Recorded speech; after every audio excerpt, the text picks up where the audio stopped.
All right. Hello, everyone. Welcome to another Lunch and Learn. Today, we're spotlighting and highlighting Messy Church, and I'm really pleased to have Pastor Rebecca Liebowitz with us, who is going to talk to us about Messy Church.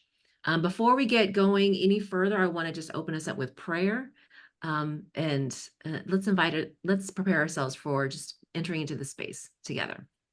God, we thank you. We thank you for all of the ways that you intercede, interrupt, and show up in our lives, especially on this day. We thank you for the sunshine, for the warm breezes, for the signs of your blessing and your blooming all around us. God, help us to hear and see and be inspired by this opportunity to understand what it means to be a messy church, to lean wholly on your love and to welcome, invite, and celebrate all of the ways that you are interacting, interrupting, and inspiring us to be engaged with your love in its fullest forms. In Jesus' name, amen. Amen. I'm really excited to introduce to all of you Pastor Rebecca Liebowitz. She is an associate pastor at St. James UMC in Kingston, New York, in our Catskill-Hudson district. Woohoo!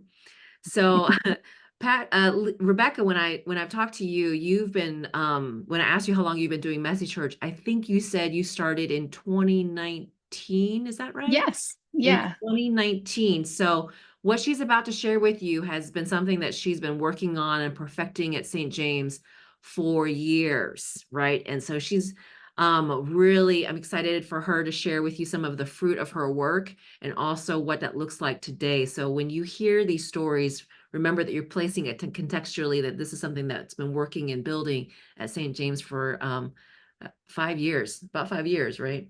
Yeah. Okay. So I want to just kind of give the floor to Rebecca. Rebecca, tell us what Messy Church is and also what it looks like at St. James. Sure. I'm going to share my screen so that we can share this PowerPoint. Let's see. All right. Of course, it's in the middle of the PowerPoint. There we go. Can everyone see? All right. So I'm going to share about our experience at St. James with Messy Church, which has just been such a joyful, life-giving experience for our congregation. But I want you to know that Messy Church looks different in different contexts. So I hope that this inspires you to start wondering about what it might be like for you where you live, because each church can do this a little bit differently. So, Messy Church is church, but it's not church like what we are used to. I grew up with a very traditional Methodist background, being a preacher's kid in Callicoon, Warwick, and Hyde Park. So, Messy Church was very new to me 5 years ago. But what I discovered is it truly is church. When we need to give a 30-second summary, kind of your elevator speech, we say Messy Church is crafts and community service projects, storytelling and singing, free dinner that we meet every month, and it's for all ages, not just for children. Messy Church is church designed with the needs of your neighbors, your community in mind. And it's radical hospitality. It's church for people who otherwise might never feel comfortable in a church building. So you can see when you look around this room, there are all ages, senior citizens, adults, children, toddlers, dressed very differently. They've come as they are, and they're in a very relaxed setting to start out. So how does Messy Church work? As I said, each church will do it a little bit differently, but in general, a team of volunteers prepares crafts and projects on a theme ahead of time and prepares dinner plans. Guests arrive and sign in at a welcome table, usually around 4 o'clock in the afternoon. So we meet at 4 o'clock on the first Saturday of the month in general, so that it's easy for people to remember when to come. You spend an hour initially doing all ages activities together. You might have 7 different crafts and projects set up in a fellowship room. And you want to have something that's good for babies and toddlers, something beautiful and upcycling that a senior citizen would want to do, something messy for those who want to be messy, something with food for kids who didn't eat that day, a variety of activities. Towards the end of that hour, you clean up together and you transition to an informal worship time. After worship, you have a free community dinner. And for us, we're usually done by 6:15, 6:30 at night. And that means people can go home and do their evening routine, whether it's important to them as a senior citizen to get home before it's dark. Up here, we can have a long drive, or maybe you have a toddler, or you have kids with autism like I do, and you need to be home at a certain time. Having everybody fed, going home fed, and being done by a certain time is really helpful for a variety of reasons, for a variety of age groups. Messy churches also can include sacraments, and we do at times at Messy Church. So it's real church. It's different, but it is Christ-centered. These are all ages together praying over community service projects that they put together during that activity hour. And you can see there's a sense of community, of intention, of togetherness. The worship time at Messy Church is called the celebration, partly because this is radical hospitality for folks who otherwise might never want to come in your church doors. You can vary how you do your celebration, but Bible storytelling, wondering about the story, some kind of music and prayer are always part of it, but you can vary it based on your skill set and what your local congregation is going to enjoy the most. We find kids and teens tend to sit on the floor with me, and adults are more often in the pews. But it's a special time of being together and of people knowing how welcome they are. You can include communion. We've done that several times. You can include baptisms. We have had 10 children and teens baptized at Messy Church. Um, and we also have found, I'd say, 5 members of our confirmation class have kind of grown up through Messy Church in recent years. Dinner time at Messy Church is when you get to know people better. You find out what they love, what means a lot to them, what their unmet needs are. Like maybe it's hard to pay their propane bill, maybe there's food insecurity, maybe there's disability issues, but also what they're passionate about. Maybe there's a nonprofit they love that you can partner with at a future event. Maybe there's a song they wish you would sing. All ages start to get to know each other and get comfortable. And that's where we've also had conversations over time about what Methodists believe, what baptism is, what is it like to join a church. Over the years, we've built those connections. So here are 3 steps you could take to get started if this is something you were interested in. There's a nonprofit called Messy Church USA that I volunteer for, and they have a Getting Started with Messy Church training coming up. Starting on September 12th, it'll be 3 Thursdays at 7 o'clock at night. And that is a very good way to get an overview of what Messy Church is at first, and then by session 3 of it, to be getting into the details about how it would look in your context. A second idea is Messy Church USA has a private Facebook group for Messy Church leaders. And there you can say, I want to do a Jonah themed event. Who else has done that? What worked for you? And people will give you tons of ideas. And the third idea is visit a Messy Church. Come be there, do crafts with everyone, worship with everyone, eat with everyone, and get that personal experience of what it is like to get your imagination sparking. You're welcome to join us up at St. James. Our next one is September 7th. I also know that in our annual conference, Pound Ridge Community Church has Messy Church, and our Onteora Parish has been having a cooperative parish Messy Church, and that's up in the Woodstock area. So we can also email out these links, but Messy Church USA is a great place to get more information. We can send out an email with my email address. You're welcome to follow up with me with questions and to visit. Um, but that's what I wanted to share, just to give you an overview of what it looks like at St. James and what that experience has been like for us. And I will say that was an intentionally brief introduction so that we can tailor our conversation to the questions you have. So that's the start. Oh my gosh, I'm sorry. I'm like doing the wrong thing. I'm trying to, there we go. Add the All spotlight. right. Place the spotlight. Okay, wonderful. Thank you so much, Rebecca. Sure. She has a lot of information to share. So it was, I did ask her to make it a little bit short so we could talk about some of these things. A question is already questions are already starting to pop up. And so of course, Great. let's begin to address them. And you really did a very nice, very broad up, high view level of Messy Church. So let's talk about some of the details. One of the questions that are coming in are, how often do you meet? We try to meet every month.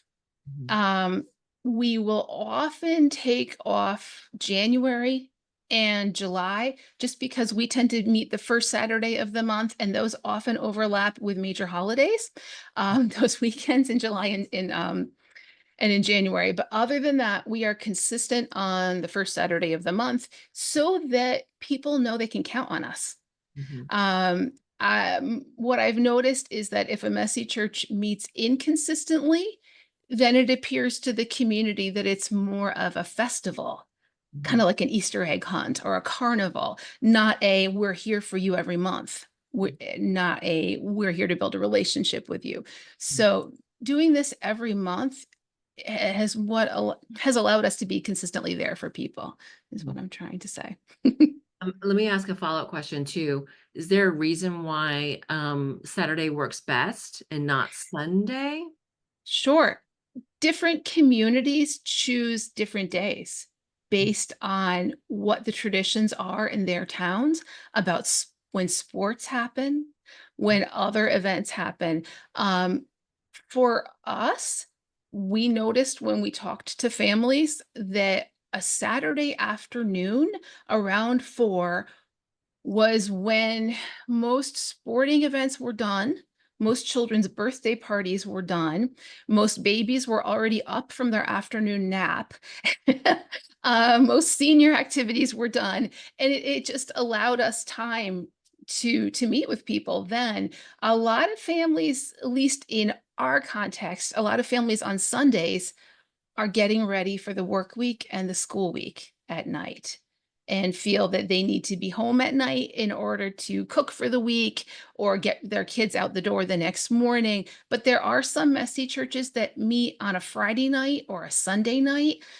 It's key to talk to your community before you start, and find out what their schedules are like, what their needs are, and what it would look like to them for a church to really love them. Mhm. You Mhm. know, what does love look like to them? What would say to them, you prepared for me. Mhm. You thought about what I love and what would make me feel so welcome. And you did that for me. And that might be noise reducing headphones for a person with autism. It might mean every month an area where seniors are knitting. It depends on your context. It might mean we're cooking together, like dinner church, talking to people ahead of time and finding out what does love look like to you is the most important part, because this is about that first step in discipleship where someone wonders, would I feel loved in this building? Am I judged? Do I know what I need to know to come in here and fit in?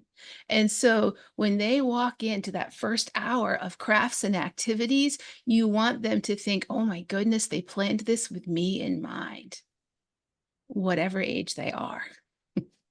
Very nice. Let's talk about crafts really quick. I mean, there's a lot of questions in, so I'm going to jump Okay. a little bit. So, what crafts have you found to work well in an intergenerational group? Some of the things that have worked really well in intergenerational settings are oh, assembling hygiene kits for UMCOR, different hands-on community service projects. We have made clay stars and put battery operated tea lights on them and decorated them and made cards and given them to college students, praying that they would have, God's light and hope as they had a new start in their year. Um, Building things together out of cardboard boxes. What animal can you make at a creation themed event? Or building the gates of Jerusalem out of as many cardboard boxes as you could tape together and passing through them at Easter.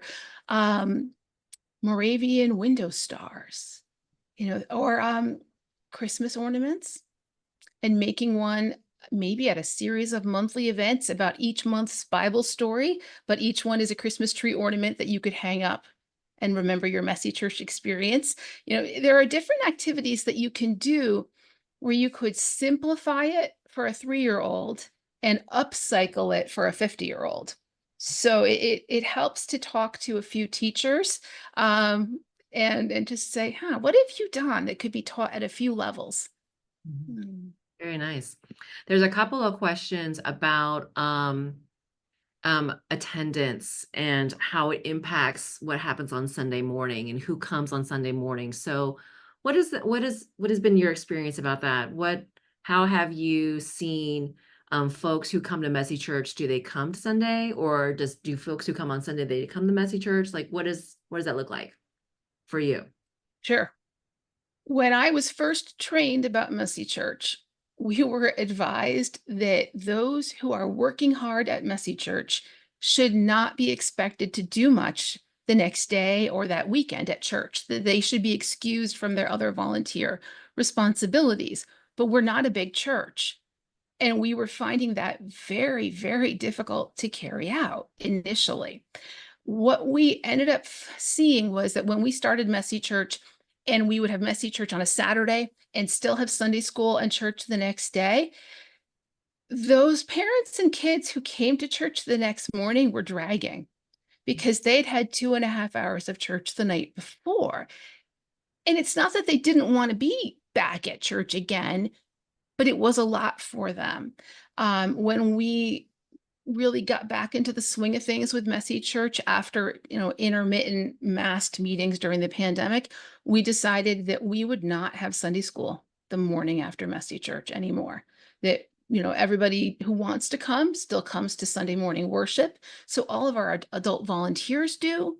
But the children and teens take the morning off that day because they've already spent 2.5 hours in worship on Saturday.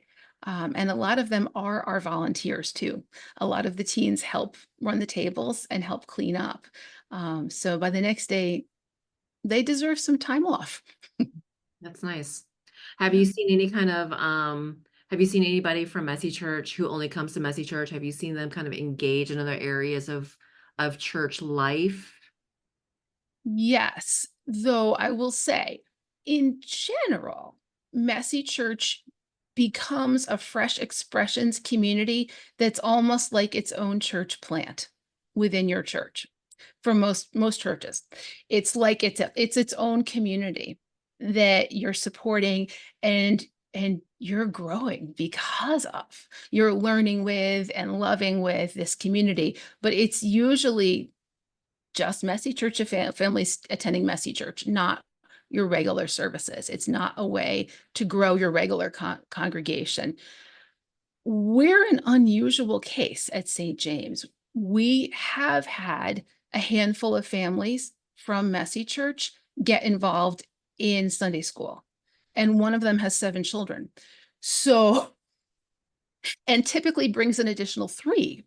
Mm. So we have had some growth in our Sunday school because of Messy Church, and those kids have been in confirmation class, Christmas pageant, other things like that. But most people who attend Messy Church for us, that is their congregation. Mm. And they message me for pastoral care, for prayer concerns. They follow up about community service. They look forward to seeing us each month and they want to help with it. but that is their church. They don't want to go to regular church. Yeah. The follow-up question to that would be something that Melissa Boyer is asking, and I think it's a good one too. If messy church is a first step into discipleship for people, then what are some best practices on helping them on discipling them going forward? If it's Sure. their own church, what is typically happening, and not only at St. James, but maybe what is best practices across Messy Church USA? What is known?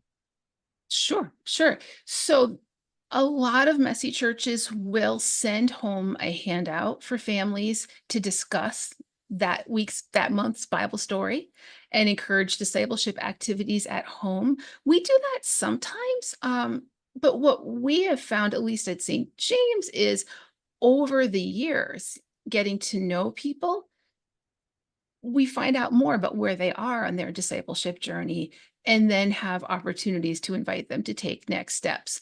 So that's what's led to baptisms. And that's what's led to some of the teenagers who were baptized deciding they would be part of confirmation class and get involved in Sunday school eventually. But it's a slow process. You kind of have to get to know your individual congregation of messy church families and see what they want to do.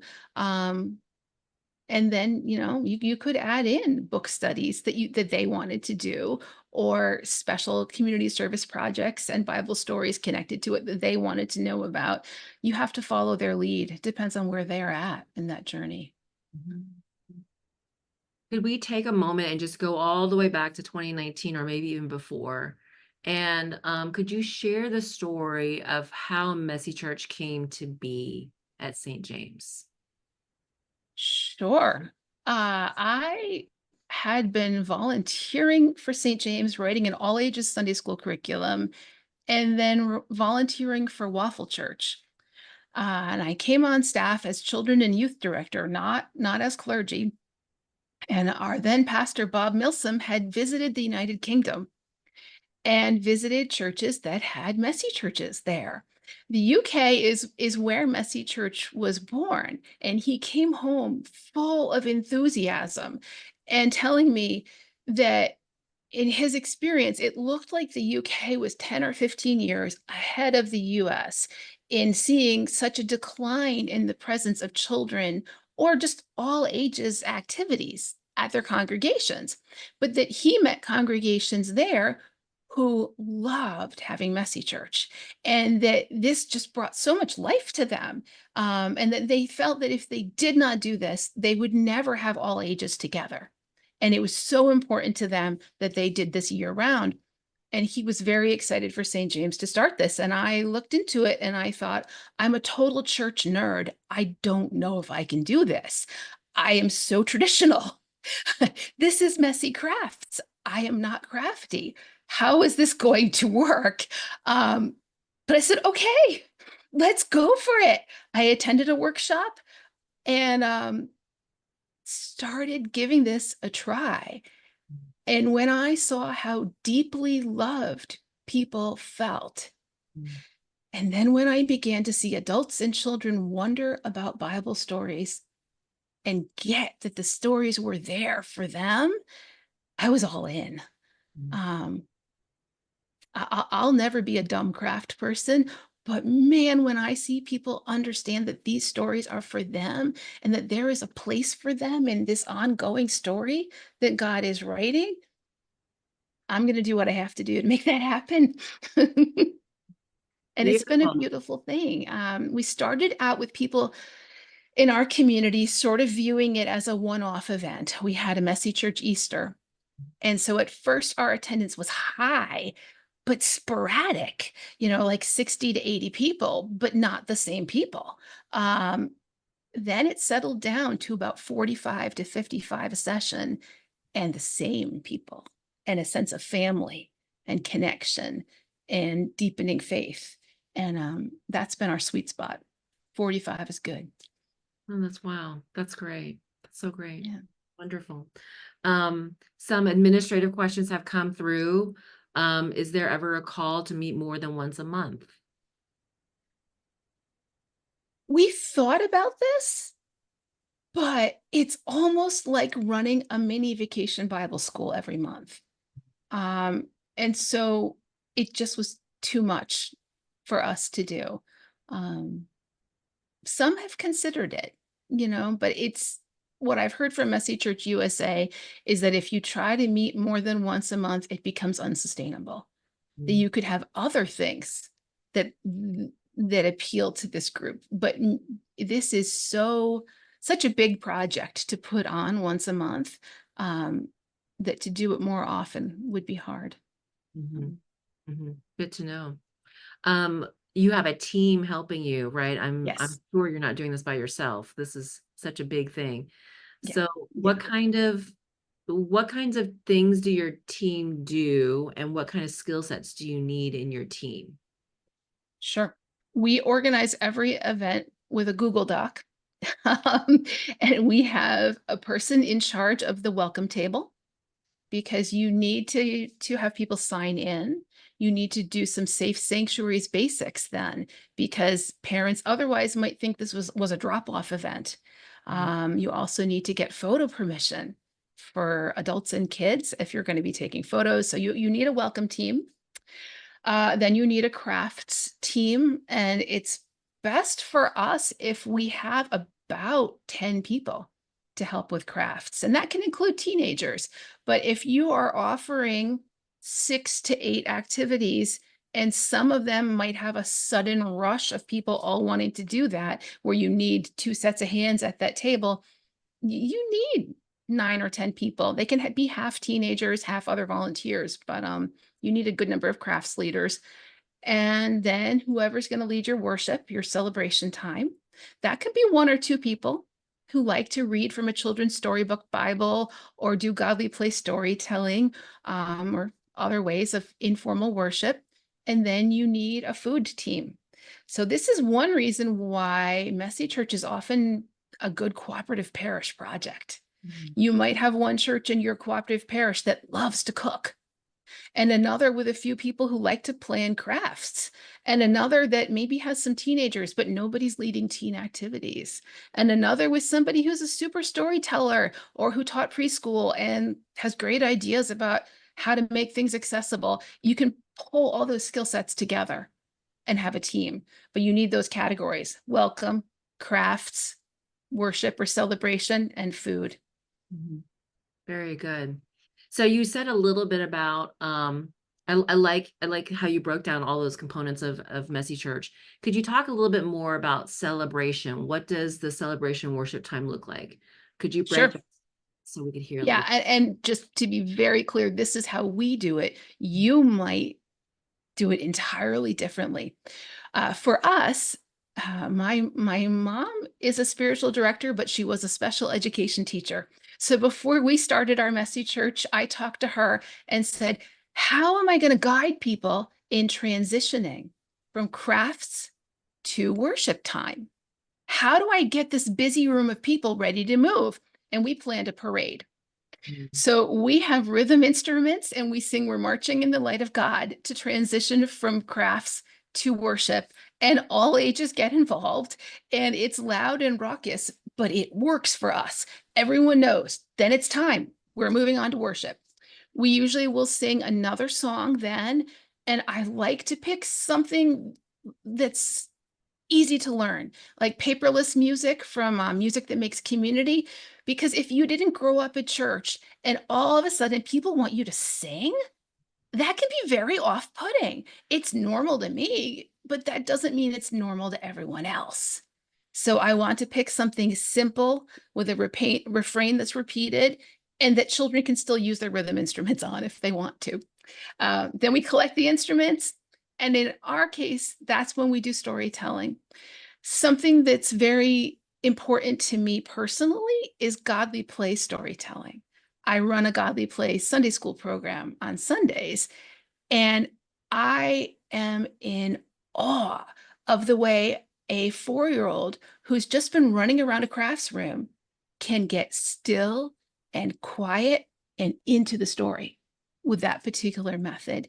And the same thing goes for the adults who think this is going to be just for children, but then they're drawn right in. So we do godly play storytelling, and we end the story with wondering questions that allow people to know this story is for them. Then we do joys and concerns, either the same way you would at a regular worship service, with what are some things we're thankful for and joyful about this week, and what are some things maybe we're worried about and want to pray about this week. Or depending on the month, we will pull out a really big, colorful parachute and do our joys through singing and playing with the parachute, and then maybe gentle movements with the parachute for our concerns and our prayers. Then we sing a grace before dinner, and then we go to eat. I find 20 minutes is as long as folks can take for worship, 25 tops. Um, but you don't have to do it the way I do it. You might have an entirely different idea about what would go well with your group of seniors or neurodiverse persons or whatever age group you're getting. And one thing I do want to point out is Messy Church USA has complete plans for Messy Church sessions that you can buy for $15 that have craft instruction sheets you can print out for the tables and a story script for worship time, suggested songs for worship times, even ideas for food. So if you are wondering, where do I start? Those can kind of give you an idea about what might work. And then you can play around with it in your context and see what's getting the best engagement from a variety of ages. Wow, that's so great. That's really helpful to know that there's a starter kit too. So Yeah. these ideas have been wonderful, but of course it can feel daunting to have to start this over in your church. So going to that, Denise has a really good question. How did you promote the start of Messy Church at St. James? When we were getting started, a big thing that I did was to interact in parenting groups online and say, we are working on starting something. What would love look like to you? What would help you feel welcome? And because I have three kids with special needs, I was in a disability advocacy group for people in my county. So I asked there, if I'm designing something from scratch, how do I be accessible? And so that was a big part of the promotion, was people getting to know us through us asking, what do you need? What would you like? Um, then we started promoting on Facebook with graphics, with pictures taken with permission. We are also lucky to be in a small city in Kingston, and our church is on a major street corner near our county office building. So we bought a big vinyl banner that we made on Vistaprint that says Messy Church this Saturday at 4, and got in the habit every month when it was going to be a Messy Church week that goes out on Sunday afternoon or Monday morning, so that people going to the DMV are like, is that Messy Church thing? And people have told me, I drove by that for months, and my kids would say, what is it? We need to go. So we promoted through the banner, through Facebook, and really through those questions before we got started of what would love look like to you in church? Follow-up question. So that sounds wonderful, but sometimes the promotion that we need to do is also within our own congregation, right? So what kind of promotion or work did you need to do in the congregation of St. James to help get this launched? Sure. We had a small team of St. James members that attended a Messy Church training. So there were about 6 of us that were trained to start out, who could plan these events together and could answer questions. But the other key thing we did was our pastor at the time, Bob Milsom, asked me to give a 10-minute PowerPoint at the time of the sermon and explain what Messy Church was to the congregation on a Sunday morning before we ever got started. Because there were people saying, will the church be messy? What is this? Is this something we want to do? So answering those questions before they got too big was important. And I honestly, I think some people were on board right away, and understandably, others were skeptical. and felt like, was this a feeding program? Was this for, somebody who would never come to our church? Once we got to the point where they saw, okay, there's communion, there's baptisms, there's ongoing relationships, there's major relationships with other nonprofits that have happened because of this, then they started to see it was making a difference. And now they're on board. Mm-hmm. Good. So the story I'm telling myself, I'll just say the story I'm telling myself is that it probably took more than a wonderful PowerPoint at sermon time to do that work, right? So you probably communicated in other ways, other than that, both you and Pastor Bob, right? Oh, absolutely. Yeah, Okay. I am sure people were coming to him with questions, and they came to me with questions, and, we would discuss it at church council too, just to say, "We had messy church, and this is what it was like. Here's something wonderful to know about from this month, and here's a small way you could help next month. And even if you don't want to come, you could drop off salsa for the tacos, or Yeah, small ways people can buy in." good. From the time that you started learning about Messy Church to the first Messy Church, how much time was that? Gee, that's a good question. I honestly don't remember. Maybe a couple of months. Not a very long time. What I remember is that we wanted to have our initial event around Easter because it felt like a logical time to launch something new in the community. We wanted it to feel approachable, that if you never ever had been in our building, we wanted to be able to offer something seasonal in addition to religious so that people could just come in and feel welcome and then keep coming. Um, Yeah. I think I've gotten most of your questions in the chat. One question I do see is a question about the Messy Church USA plan. Is it a subscription or is it buy at one time? Is it a la carte? Do you know? so for the individual like plans for a messy church session, that's a la carte. That's $15. There is a separate fee people can pay if they're taking an online class, and that varies depending on whether you're registering as an individual, or as a church. So I would refer people to the website for the specific pricing for that. If you do get started as a messy church, you can become a member of Messy Church USA. I forget the exact amount. I think we might pay 50 a year to help support what they do and to be listed in their directory, which is nice, and just to contribute to what they're doing because it's making such a big difference Right. in so many communities. Um, I do remember there was another question about how many Messy Churches we actually had in the New York conference. And I know that Pastor Steve Youngdon Kim is doing a Messy Church in Pound Ridge. mhm. And I think you said that Reverend Ralph Moranti is doing one in Ontinyent Parish. Is that right? Indeed. Yeah, yeah. And there may be others. Mm-hmm. I think Warwick may have had one once or twice. I've heard of other churches, that have experimented with parts of this, but I don't know others who are specifically, running an ongoing one other than Pound Ridge right now. Um, yeah, Right, yeah, right. So those are a couple of other resources that you all could lean on and go to if you want to hear other perspectives on how this works for them, right? yeah, This is yeah, just one, absolutely. obviously. Um, there is just, I remember one question about just some best practices or some lessons that you've learned that you would really want people to carry away.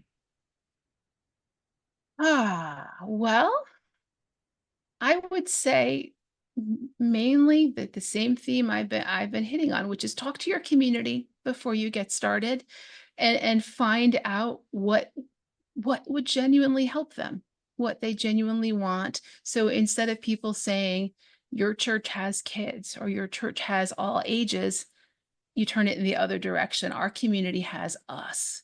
We are here for them. That is the best practice. Talk with your community and find out what love would look like. And then also really do get connected to more experienced messy church leaders because we're here to help you. You don't have to do this alone. There's probably somebody in a similar situation who can give you ideas. I love being in that Facebook group for messy church leaders and being able to post, I've got a couple of ideas. Has anybody tried this? And you can get at least 5 or 6 responses each time with real world stories about how it went, what they would do differently, and additional resources to try. So yeah, talk to your community and reach out to more experienced folks because we're all in it together. Yeah. Could you do something for me? Could you pop up that slide at the very end that shared about the training that's coming up and other resources so they could just see it one more time? Yeah, There's absolutely. Let me go to share screen. We'll get to the right slide. Let's see. there you go. Oh, it's being very slow. I tried to make it large and I don't think it's working. So go back once. I There think we you're go. there you go. All right, that's fine. Let's just look at this. So September 12th, 19th, and 26th is an online training that Rebecca is helping with. Mhm. There you also see the information about the complete sessions, the Facebook group, and also when St. James's next Messy Church is going to be on September the 7th. Yeah, Okay, September and then 7th. at the very bottom of that is something that you might want to know. That's Rebecca's email, kids Yeah, I dot. have an NYAC email, but this is easier than Rebecca.Moraliebowitz kids.stjames@gmail. It's a lot easier. So Okay, very good. So if anybody has any questions, can they email you, Rebecca? absolutely. Yes. Okay, wonderful. Do you all have any other burning questions that you want to ask right now? Yeah, I'm happy to share more details, or even if you want a photo of a specific part of Messy Church or to know more about a specific story or experience, I can always share more now or send you an email. Okay. Well, I don't think anyone ever complains when they're let out of class early, right? So we are, I mean, I feel like this has been a really wonderful time. You've been so generous with your time and with your knowledge and expertise around this. I'm also thankful for all of you who've asked questions. There's been a lot that's been coming in the chat, very thoughtful, very thorough. We've shared a lot, and I'm sure that once you all begin to think about what can you do to enact or have messy church at your church, there'll be more questions to come up. So let's see what we can do. If there needs to be a part two, we can think about a part two. But for Sure. now, I'm really thankful for this time. Thank you for sharing your lunchtime with us. Um, Rebecca, would you pray us out? Absolutely. Oh God, of all our messy, beautiful, creative lives, we thank you for the wonderful things that you are growing, for the seeds of new life you have planted that we can't see yet. Help us to know where you are already at work in our communities, where we can turn and add our efforts that your love would grow, that your disciples would grow, and that your community of faith would grow. In Jesus' name, amen. Amen. Thank you very much, everyone. So good to see all of you. Thank you, everybody.